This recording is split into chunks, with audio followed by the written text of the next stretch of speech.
Hello friends, welcome to my YouTube channel. हमारा topic Santhal जनजाति चल रहा था। आज मैं इसका वीडियो नंबर 2 लेकर आया हूँ। आज इस वीडियो में हम संथाल जनजाति की समाज और संस्कृति से जुड़ी हुई बाकी जो बातें हैं उनको समझने का और जानने का प्रयास करेंगे।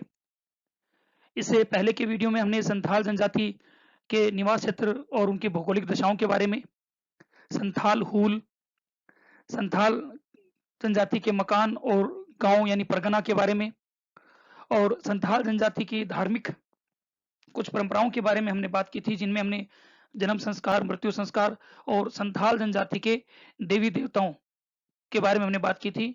जो संथाल जनजाति, जैसा मैंने आपको बताया था कि अपने देवताओं को बोंगा कहते हैं। तो आज हम उससे आगे संथाल जनजाति के बचे हुए पार्ट के बारे में आज हम बात करते हैं, जिसमें संथाल जनजाति की विवाह संस्कृति, इसके अलावा संथाल जनजाति की आर्थिक गतिविधियां और संथाल जनजाति के नृत्य, उत्सव, त्योहार, पर्व, इन सब के बारे में आज हम बात करेंगे। तो बड़ी ही इंटरेस्टिंग जनजाति है भारत की। जो जनजातियां हैं बड़ी ही इंटरेस्टिंग है और उनमें बड़े ही इंटरेस्टिंग जो उनके कल्चर और उनके सोशल जो लाइफ है वो बड़ी ही इंटरेस्टिंग है, जिनके बारे में हमें समझना चाहिए, जानना चाहिए। तो चलिए आज हम संथाल जनजाति के बचे हुए पार्ट के बारे में आगे हम बात करते हैं। तो उम्मीद है कि आप सभी लोग जो है अपने घरों पे स्वस्थ होंगे। अपना ख्याल रखिए, अपने परिवारजनों का ख्याल रखिए और इस कोरोना के दौर में घर पर रहकर अपनी पढ़ाई को जो है स्टडी को जारी रखिए। हम भी प्रयास कर रहे हैं आप लोगों के लिए जो है वीडियो बनाकर भेज पाएँ और आप अपने घरों पर रहकर अपनी स्टडी को जो है वो कंटिन्यू रखिए। चलिए आज हम बात करते हैं संथाल जनजाति के त्योहार और पर्व के बारे में। तो संथाल जनजाति के त्योहार और पर्व जो हैं, उत्सव जो भी हैं, वो सामूहिक रूप से मनाए जाने की इनमें परंपरा है। यानी पूरा गांव जो है या पूरा समुदाय जो है वो एक साथ इकट्ठे होकर अपने त्योहार और पर्व मनाता है। इन अवसरों पर जो नायके होता है यानी गांव का पुजारी, वो संपूर्ण गांव की ओर से व्रत रखता है और संथाल जनजाति के त्योहारों व उत्सवों का आरंभ जो है वो आषाढ़ मास से होता है। एरोक पर्व, तो इनका पहला जो पर्व है वो है एरोक पर्व। आषाढ़ मास में जाहिर थान पर देवी देवताओं की पूजा कर मुर्गे की बलि दी जाती है और खिचड़ी का प्रसाद बांटा जाता है और साथ ही देवी देवताओं से अच्छी फसल की प्रार्थना की जाती है। यानी बोंगा, जो अपने देवी देवताओं को ये बोंगा कहते हैं, तो बोंगा से अच्छी फसल की प्रार्थना की जाती है। तो पहला है एरोक पर्व। दूसरा हरियाड़ पर्व। ये सावन मास में धान की फसल में हरितिमा जब आती है तो उसके बाद ये जो पर्व है ये मनाया जाता है और इस दौरान भी देवी देवताओं की पूजा अर्चना की जाती है और धान की अच्छी फसल की कामना की जाती है। नेक्स्ट है जापाड़ पर्व। अगहन में मनाया जाने वाला ये जो पर्व है इस अवसर पर सूअर की बलि दी जाती है। नेक्स्ट सोहराई पर्व। धान की फसल की कटाई के बाद पूस मास में मनाया जाने वाला ये जो पर्व है, ये संथाल जनजाति का सबसे बड़ा पर्व है। इस अवसर पर जाहिर एरा और गोधन की आराधना की जाती है। तो जाहिर एरा और गोधन की आराधना सोहराई पर्व में की जाती है। मुर्गे की बलि और हड़िया चढ़ाई जाती है।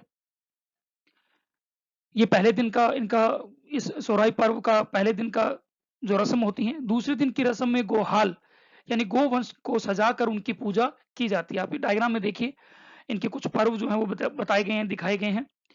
ये कर्मा पर्व और उस कर्मा पर्व में नृत्य करती हुई संथाल महिलाएं और संथाल महिलाओं को दिखाया गया है।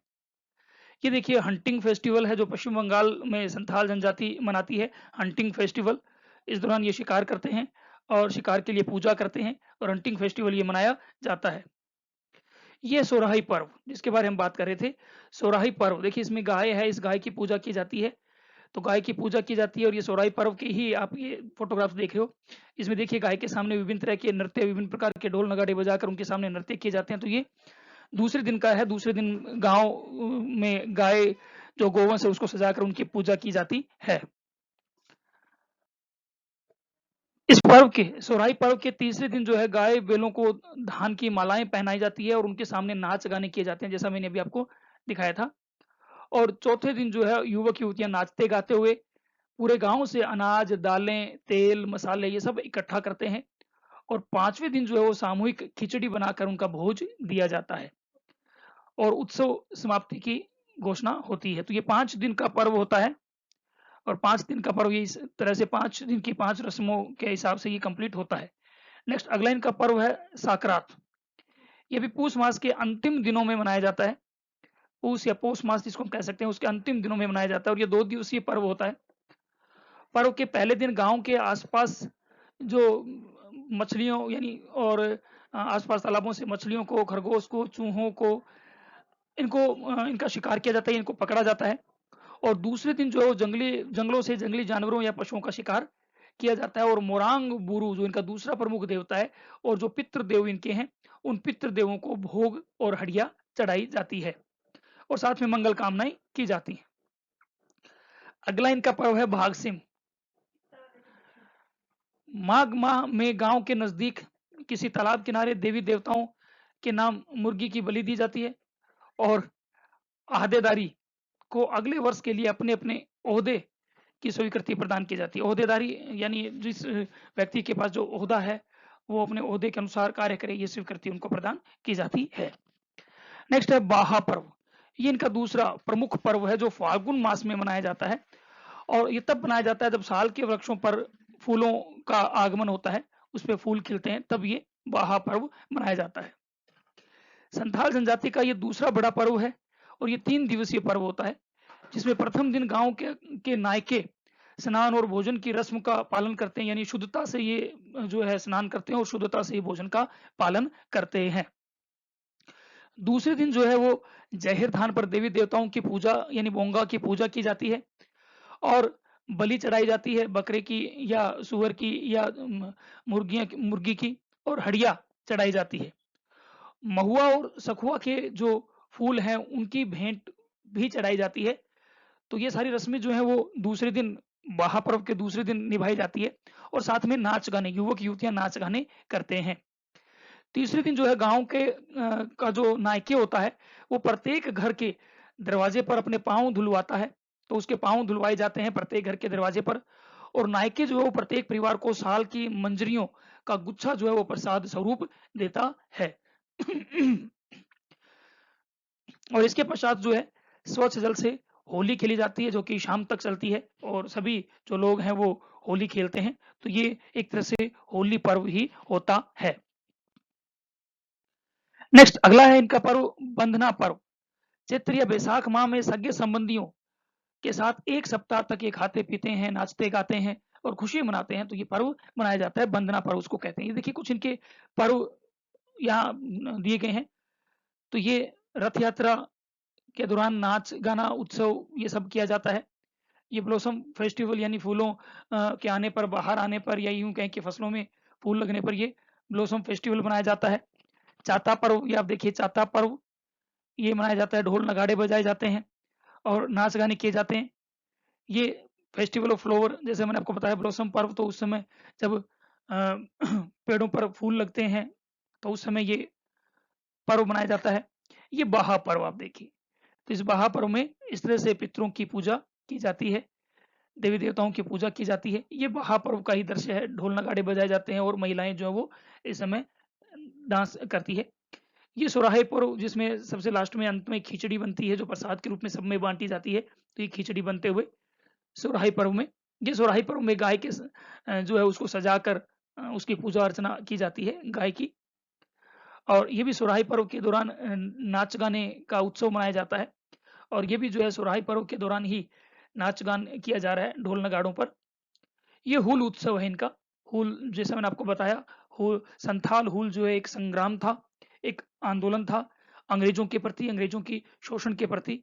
तो हूल उत्सव ये 30 जून को हर वर्ष मनाते हैं और इस दिन जो है वो इस प्रकार से ये हूल उत्सव मनाया जाता है। ये नाच गाने भी करते हैं और साथ ही साथ वो उस तरह की मुद्राएं, युद्ध की मुद्राएं भी ये बनाते हैं। तो ये संथालों के उत्सव और पर्व हुए। चलिए नेक्स्ट बात करते हैं इनके विवाह संस्कार के बारे में। तो संथालों का विवाह संस्कार भी जो है बड़ा इंटरेस्टिंग है। तो संथाल जनजाति जो है वो अंतर्विवाही होते हैं। ये अंतर्विवाही होते हैं और इनमें समगोत्रीय विवाह नहीं होते। हाँ, साली से यानी पत्नी की मृत्यु के बाद साली से विवाह या पति की मृत्यु के बाद देवर विवाह जो इनका प्रचलन है, और साथ में विधवा विवाह का प्रचलन भी इनमें पाया जाता है। तलाक का प्रचलन भी इस जनजाति में पाया जाता है। विवाह को संताड़ी भाषा में बापला कहते हैं। संताड़ी भाषा में विवाह को बापला कहा जाता है। और विवाह योग्य आयु को रजसवला कहते हैं। तो लड़कियों की रजसवला होने पर ही उनका विवाह किया जाता है। और संथाल या संताड़ी समाज में कुल 23 प्रकार के बापला प्रचलित हैं। इनमें से 22 के नाम तो मैं आपके लिए निकाल कर लेके आया हूँ, लेकिन एक नाम मुझे नहीं मिला। तो वो जो बापला है उनमें पहला है मांडवा बापला। दूसरा, इनमें से कुछ के डिटेल मेरे को मिल पाए तो वो डिटेल भी मैं आप लोगों को बताऊंगा कि कौन से विवाह किस प्रकार से संपन्न होते हैं। दूसरा है तुनकी दिपिल। तीसरा गोलियट या गोलियंटे बापला। चौथा हिरोम चेतान बापला। पांचवा बाहा बापला। छठा है दाग बोलो बापला। सातवां घरती जवाई बापला। आठवां आपा गिर बापला। नौवां है कोंडेम नाणाप बापला। 10वां इतुत बापला। नेक्स्ट 11वां है और आदेर बापला। 12वां है अनीर नापाम बापला। 13वां दुवर सिंदूर बापला। 14 नंबर है टीका सिंदूर बापला। 15 नंबर किरण बापला। 16 नंबर है छड़वी बापला। 17 नंबर गुर लोटोम बापला। 18 नंबर संगे बारियात बापला। 19 नंबर सादाई बापला। 20 नंबर राजा राजी बापला। 21 नंबर है बहादुर बापला। और 22 नंबर है निर्बोल बापला। तो ये 22-23 हैं इन टोटल इनके बापला की रस्में। इनमें से 22 जो है मैंने आप लोगों को बताई है। अब इनमें से कुछ एक महत्वपूर्ण जो रस्म है बापला की उनके बारे में हम देखते हैं। पहला है सादाई बापला। तो सादाई बापला जो होता है ये वर और वधु की पसंद के आधार पर किया जाने वाला विवाह है। और विवाह से पूर्व जो रस्में इनमें वो घर देखी यानी लड़के का लड़की का घर बार देखा जाता है। तिलक चढ़ी, टाका चाल, ये रस्में पूर्ण की जाती है। और उसके टाका चाल में जो है वर पक्ष की ओर से वधु मूल्य चुकाया जाता है। और उस वधु मूल्य का प्रयोग जो है लड़की का पिता बारातियों के स्वागत के लिए करता है, भोजन देने के लिए करता है। तो वो वधु मूल्य चुकाया जाता है। हालांकि रस्म के रूप में सामान्य रूप से ये 12 रुपए होता है, लेकिन वास्तविक रूप से ये मूल्य ज्यादा दिया जाता है ताकि भोजन का जो खर्चा वहन किया जा सके। और ये जो 12 रुपए का जो मूल्य है, जो वधु मूल्य चुकाया जाता है, इसे पौन कहते हैं। तो इसे पौन कहा जाता है और अंत में हरि बोल शब्द के साथ विवाह संपन्न माना जाता है। दूसरा है गोलाइटी बापला। यानी जिस परिवार में बेटी का विवाह हुआ है वहां की बेटी को बहू बनाकर यानी पतोहू बनाकर ले आओ, ये कहलाता है गोलाइटी बापला। तो जिस परिवार में बेटी का यानी बेटी को देना और वहां की बेटी को लेना, जिसको हम आटा साटा कहते हैं, वो जो है गोलाइटी बापला कहलाता है। इसमें पौन नहीं चुकाया जाता, क्योंकि दोनों तरफ से पौन जो है वो एक तरह से यूं मान लीजिए कि दोनों तरफ जब चुकाना होगा तो बराबर ही हो गया, तो इसलिए पौन नहीं चुकाया जाता। नेक्स्ट अगला इनका जो बापला की रस्म है वो टुनकी दिप्पल बापला। ये प्राय निर्धन लोग जो है वो अपनाते हैं इस विवाह विधि को। इसमें क्या है कि कन्या को वर के घर लाकर और सीधा सिंदूर देकर ही शादी संपन्न मान ली जाती है। तो इसमें कोई जो है समारोह वगैरह नहीं होता। कन्या को सीधा घर ले आया जाता है और उसके बाद जो उसे सिंदूर देकर शादी मान ली जाती है। और एक इसमें एक और होता है जिसमें क्या होता है कि केवल लड़का और उसके मित्र जो हैं वो जाते हैं लड़की वालों के घर, और उसके घर जाकर उनके उसकी मांग लड़की की मांग भरते हैं और विवाह संपन्न मान लिया जाता है। तो ये भी गरीब निर्धन परिवार ही इस प्रकार का विवाह अपनाते हैं। नेक्स्ट है गर्दी जवाएं बापला। यानी वर को जो है वो विवाह के पश्चात वधु के घर पर जवाई बनकर रहना पड़ता है, घर जवाई बनकर रहना होता है। और 5 साल तक वो ऐसा घर जवाई बनकर रहता है। उसके बाद जो है उसे बेल और गाय और दूसरा कुछ जो है दहेज देकर वो अपना घर अलग बसा लेता है। नेक्स्ट है अपागीर बापला। तो प्रेम विवाह को अपागीर बापला के नाम से जाना जाता है। तो प्रेम विवाह जो है वो अपागीर बापला कहलाता है, जिसमें कि लड़के और लड़की के घर वाले दोनों ही जो है वो राजी होते हैं और उसके बाद उनका विवाह कर दिया जाता है, तो वो अपहगीर बापला कहलाता है। नेक्स्ट है इतुत बापला। तो जब लड़की के घर वाले जब प्रेम विवाह की अनुमति नहीं देते, तो किसी मंदिर या सार्वजनिक मेले या उत्सव में तो ये प्रेम विवाह की रस्म जो है पूरी की जाती है। लड़का जो है किसी मंदिर में, किसी सार्वजनिक मेले में या किसी उत्सव में जो है सबके सामने लड़की की मांग भरता है, वो कहलाता है इतुत बापला।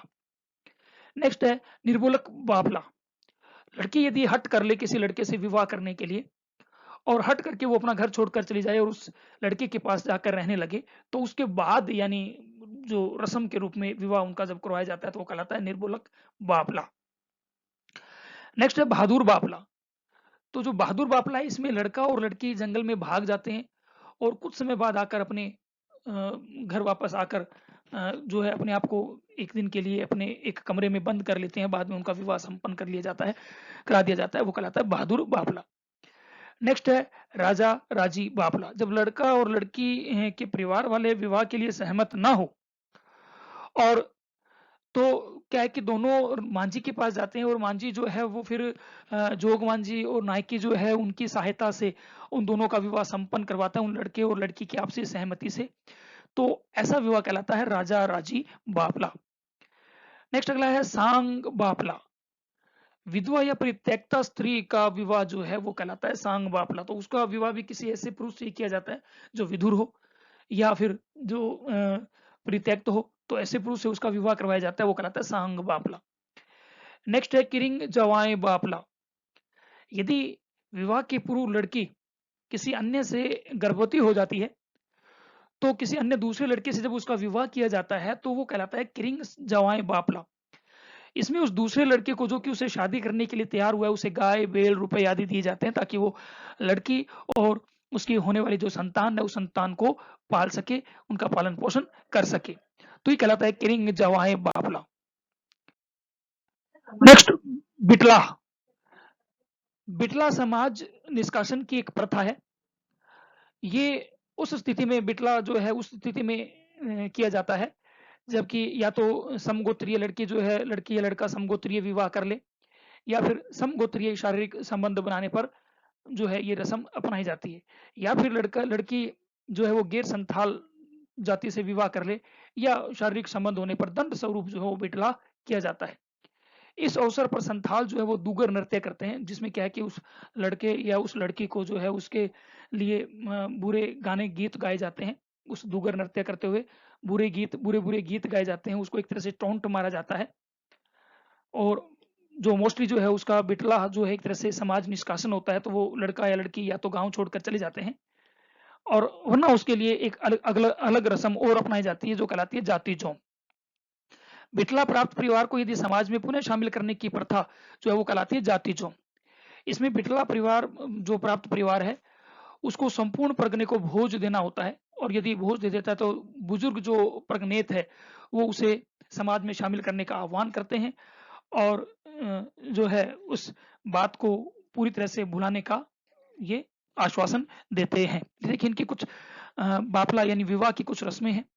फोटोग्राफ्स में आप देखिए, इसमें बापला में विवाह में ये ढोल के साथ नृत्य करती हुई महिलाएं, नेक्स्ट फोटोग्राफ में भी नृत्य करती हुई महिलाएं और ये जो है अपने सर पे मटका लेके बैठी हुई कुछ महिलाएं, ये बापला यानी विवाह की रस्में हैं। ये लड़का वर और वधू का विवाह होते हुए और यहाँ पर भी देखिए ये लड़के की जो विवाह की रस्में हैं वो निभाते हुए और यहाँ ये विवाह की रस्में हैं और यहाँ ये लड़का और लड़की के विवाह को दिखाया गया है जिसमें एक दूसरे को ये माला पहना रहे हैं। यहाँ भी एक आर्ट के जरिए इसको दिखाया गया है और ये लड़की आप देखिए पीले रंग के जो वस्त्र पहने हुए ये एक वधू है। तो ये इनके बापला यानी विवाह की रस्में हैं। नेक्स्ट है और लास्ट है आर्थिक जीवन। तो इनका जो आर्थिक जीवन है संथाल जनजाति प्रमुख रूप से आर्थिक व्यवसाय की दृष्टि से इनके आर्थिक व्यवसाय आखेट यानी हंटिंग, फूड गैदरिंग, कल्टीवेशन, पशुपालन, मछली पकड़ना, ये इनके प्रमुख आर्थिक क्रियाकलाप हैं। किंतु वर्तमान में अगर देखें तो इनके आर्थिक जीवन में बड़े परिवर्तन हुए हैं। तो सबसे पहले कृषि, संथाल जनजाति का सबसे प्रमुख आर्थिक व्यवसाय वर्तमान में एग्रीकल्चर यानी कृषि है और कृषि जो है स्थायी और स्थानांतरित दोनों ही प्रकार की कृषि ये लोग करते हैं। झारखंड में आदिवासियों द्वारा जो की जाने वाली स्थानांतरित कृषि है उसको कुरुआ कहते हैं, कुरुआ। झारखंड में स्थानांतरित कृषि, जिसमें कि जंगलों को जलाकर उसमें कुछ टाइम के लिए कृषि की जाती है, वो कुरवा कहलाती है।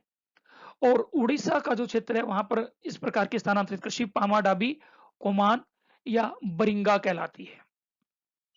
कृषि में धान जो है इनकी सबसे प्रमुख फसल है, और संथाल लोग जो है वो पहाड़ी धान और मैदानी धान दोनों ही प्रकार के धान की खेती, धान यानी चावल की खेती करते हैं। धान के अतिरिक्त ये लोग गेहूं, मक्का, बाजरा, कोदो, महुआ, अरहर, सूतनी, कुल्थी, घंगरा, सरसों और सरगुजा, इन सब की खेती ये लोग करते हैं। कृषि कार्य जो है सामान्यतः पूरा परिवार ही मिलकर करता है, और वनस्पति को जलाकर जो राख और गाय से जो गोबर प्राप्त होता है उसका इस्तेमाल ये खाद के रूप में करते हैं। इनके कृषि उपकरण साधारण हैं और कृषि की विधियां जो प्राचीन है, तो उतना प्रोडक्शन नहीं हो पाता, इस वजह से ये अन्य आर्थिक क्रियाएं भी करते हैं, जिनमें पशुपालन जो है इनका दूसरा प्रमुख आर्थिक क्रियाकलाप है। ये लोग गाय, बैल, भेड़, बकरियां, मुर्गियां, सुअर, खरगोश ये पालते हैं। गाय का पालन जो सिर्फ दूध के लिए किया जाता है, और गाय इनके लिए जो एक पूजनीय पशु भी है। बैलों का प्रयोग कृषि कार्य में खेतों को जोतने और बोझा ढोने में किया जाता है। बकरे और मुर्गियों का जो है वो मांस, अंडों के लिए उनको पाला जाता है। अगला जो इनका आर्थिक नेक्स्ट जो इनका आर्थिक व्यवसाय है वो है आखेट, हंटिंग और वन उपजों का संग्रह। तो आदिम रूप से अगर देखें तो संथाल जो लोग हैं ये उनका प्रमुख व्यवसाय हुआ करता था, लेकिन वर्तमान में घटते जंगल और आखेट को निषेध किए जाने के पश्चात इनकी आर्थिक क्रियाएं जो है उनमें काफी परिवर्तन हुआ है। ये लोग मुख्य रूप से तीर कमान की सहायता से जंगलों में विभिन्न जानवरों का शिकार करते हैं, और ये हंटिंग फेस्टिवल भी बनाते हैं, उस दौरान ये शिकार ही करते हैं। ये अपने अभी भी अपने गांव के आसपास के क्षेत्र से जंगली जानवर या छोटे जो जीव हैं उन जीवों का ही शिकार आज भी करते हैं। और जंगलों से शिकार के अतिरिक्त ये लोग महुआ के फल फूल, बांस, सेमल की रुई, कंदमूल, पत्तियां, जंगली साग, दतवन, शहद और ईंधन के लिए लकड़ियां इकट्ठी करते हैं जंगलों से, और विभिन्न जड़ी बूटियां इकट्ठी करते हैं औषधियों के लिए।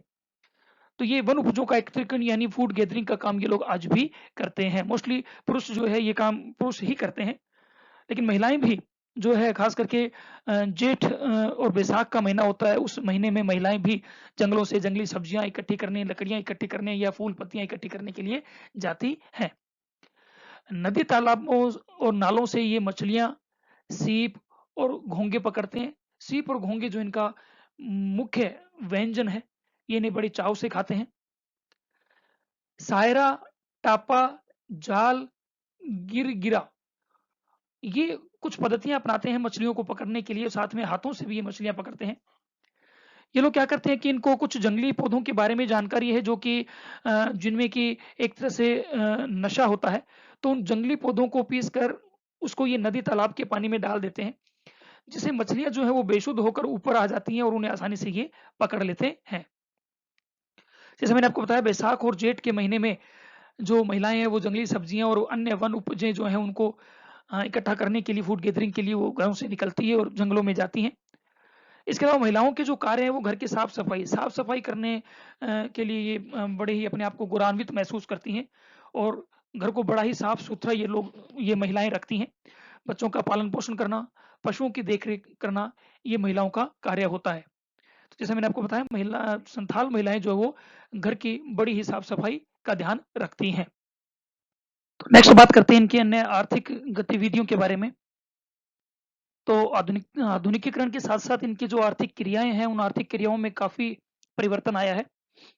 आजकल ये संथाल जाति के जो लोग हैं वो बांस के कार्यों यानी कुटीर उद्योग के रूप में बांस के कार्य करने लगे हैं, जिनमें ये बांस से झाड़ुएं बनाना, टोकरियां बनाना, चटाई बनाना, या बैठने के लिए जो मूडियां होती हैं वो मूडियां बनाना, और इसी प्रकार की अन्य बांस की वस्तुएं बनाने का काम जो है ये संथाल जनजाति के लोग आजकल करने लगे हैं।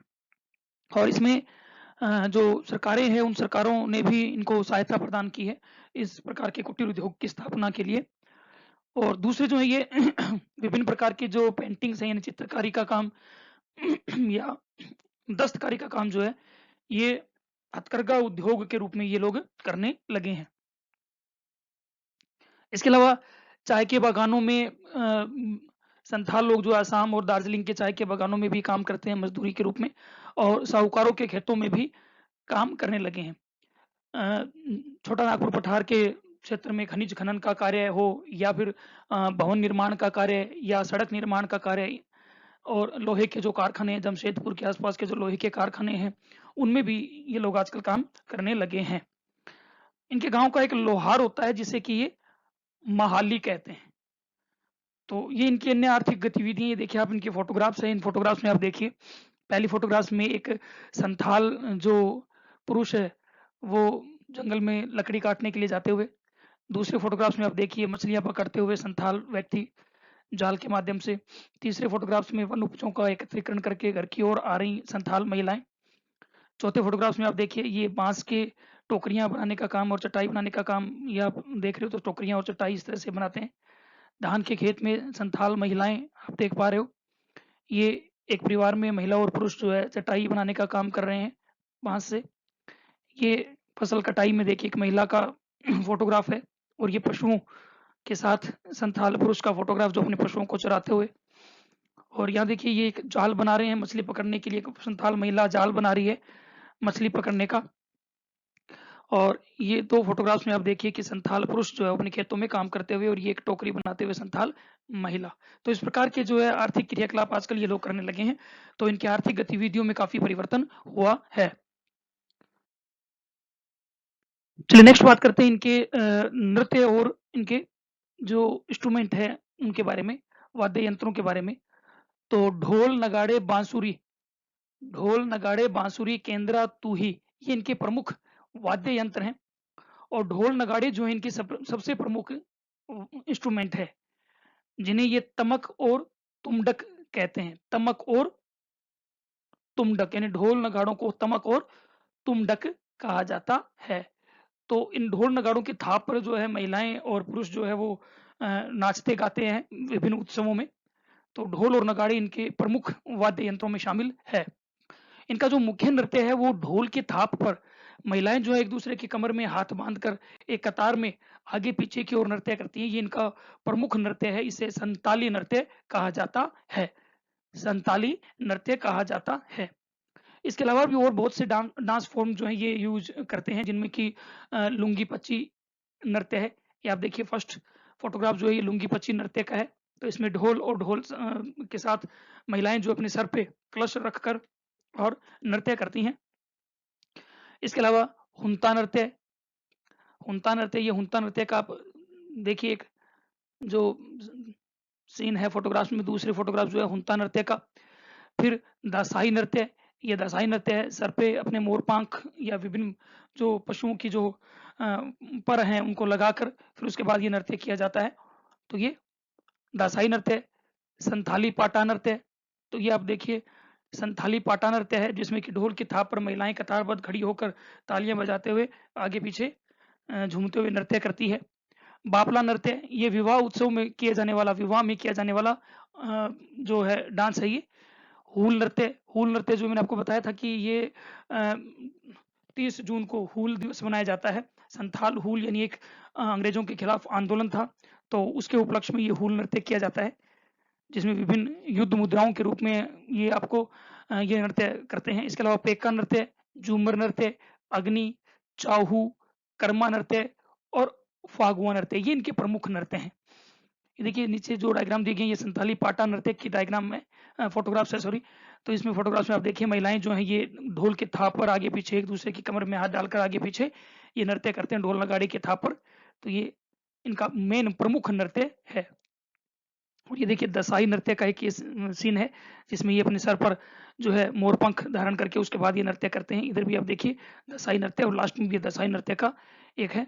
और ये आप जो देख रहे हो ये लुंगी पाचा नृत्य, जो सर पे कलश धारण करके उसके बाद नृत्य किया जाता है, लुंगी पाचा नृत्य। और ये होल्क डांस यानी पोष मेला में किया जाने वाला इनका नृत्य है, और साथ में हूल डांस भी कहते हैं इसको। तो पोष मेला में ये इस तरह का हूल डांस ये करते हैं। और ये देखिए ढोल नगाड़े के साथ ये नृत्य कर रहे हैं। तो ये इनके प्रमुख जो है वो डांस फॉर्म है। तो उम्मीद है कि आपको ये वीडियो अच्छा लगा होगा। आप इसे इसमें से जो मेन आपके पॉइंट्स हैं उन पॉइंट्स को आप नोट्स के रूप में तैयार कीजिए, और घर पे रहिए, सुरक्षित रहिए, अपना और अपने परिवारजनों का ख्याल रखिए, और ऐसी इसी तरह से हमारे वीडियो के साथ बने रहिए। मैं आपके लिए इसी तरह से नए-नए जो टॉपिक्स हैं उनसे रिलेटेड आपके सिलेबस से रिलेटेड वीडियो लेकर आता रहूँगा। ध्यान से सुनने के लिए थैंक यू।